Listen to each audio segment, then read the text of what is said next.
अस्सलामुअलैकुम, मेरा नाम अदनान रज़ा ख़ान है। और जनाब ये आप पहले वीडियो देखें कि 5 स्टार पर क्या रोड की क्या हालत हुई है। और दूसरा ये है कि जो रात के टाइम तकरीबात शादी हॉलों में होती हैं उसके हवाले से ट्रैफिक की रवानी मुतासर होती है। 3-3 लेन पार्किंग लगी हुई होती है। ये वीडियो देखे वाले और ये बस 3-3 लेन पे लगी हुई है। देखिए यहाँ की रोड वैसे ही टूटी हुई है। 5 स्टार पे मैं खड़ा हूँ, आप ये देख सकते हैं कि यहाँ की क्या हालत हुई है। ट्रैफिक की ऐसी की तैसी हो जाती है।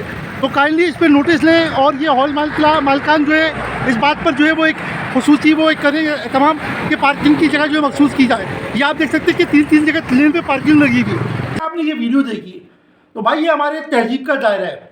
तो ये हॉल की बात हो रही है तो हॉल मालकान को गुजारिश ये है कि खुदारा जहाँ आप माशाल्लाह से इतना पैसा वसूल करते हैं कि शादी की तकरीबात के, वहाँ पर आप पार्किंग का सिस्टम जो है वो मैनेज करवाया करें।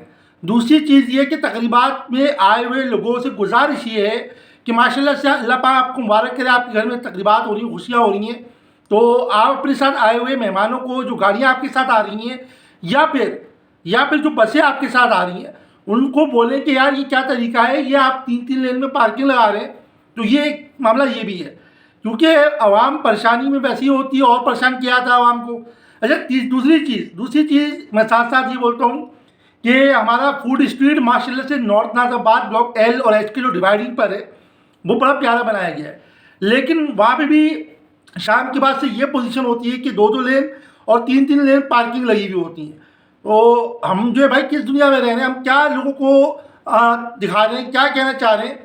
सही है। और तीसरी चीज़ मैं आपको बताऊँगा जो सबसे इम्पोर्टेंट है कि स्कूल की जो टाइमिंग होती है, स्कूल में और कोचिंग सेंटर की जो टाइमिंग होती है, जैसे गुलशन की तरफ मैंने देखा है और स्कूल जो टायर विला चौराहे और जगहों पे बने हुए हैं कि एक अजीब सा हजूमता ट्रैफिक जाम पड़ा हुआ होता है, गाड़ी आ रही तिरछी लगी हुई होती हैं। तो हमारी जो कौम के मुस्तकबिल के जो होनहार हैं उनके जहन पे हम क्या असर दे रहे हैं कि अंदर से वो तालीम हासिल करके जब ये चीज़ देखेंगे तो उनके जहनों पे क्या असर आएगा कि हमारे मुल्क में क्या है।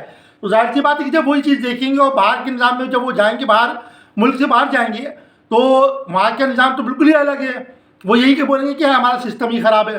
पहली चीज़ तो ये। और दूसरी बात कि वो जो उनमें तरबियत का एक फुकदान होगा उसके हवाले से आप ज़रा सोच लें। ठीक है, इतना सा मेरा मैसेज है, मैं ज़्यादा तवील नहीं करूँगा। जज़ाकल्लाह, अल्लाह हाफ़िज़।